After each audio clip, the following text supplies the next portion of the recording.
ఇక్కడేంది స్వామి తోలు తీసి ఇన్ని మేకపోతులు గొర్రెపోతులన్నీ ఏలదీసినారో నాకు అర్థం కావడం లేదు. ఏంటి సమాచారం, ఎందుకు ఏలదీసినారో ఈ వీడియోలో చెప్తారండి.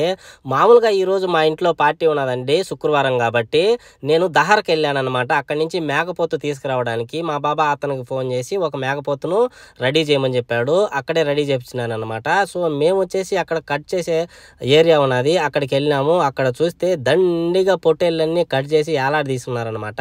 వీళ్ళంతా ఇక్కడ పనిచేసే వాళ్ళు అనమాట. వీళ్ళకు ఒక పొట్టేలకి 3 దినార్ల లెక్కన తీసుకుంటారన్నమాట. వీళ్ళు చాలా ఫాస్ట్ గా అలాగే చాలా నీట్ గా కట్ చేస్తారన్నమాట. మనకి ఎలా కావాలంటే అలా కట్ చేసేస్తారు.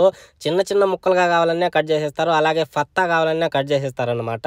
వీళ్ళకి మంచి ఎక్స్పీరియన్స్ ఉంటుంది, చాలా ఫాస్ట్ గా కట్ చేస్తారు. కోయట్లో దహార్ అనే ఏరియాలో ఒక పెద్ద మార్కెట్ ఉందండి. ఇక్కడ పొట్టేళ్ళు, మేకలు, అలాగే ఒంటెలు, ఆవులు అన్ని అమ్ముతారు. సో ఇక్కడ కొనుక్కునే ప్రతి ఒక్క దాన్ని అక్కడికి వెళ్ళి కట్ చేయించుకొని తీసుకెళ్తారన్నమాట. అందుకే అక్కడ ఎలా తీసినారు.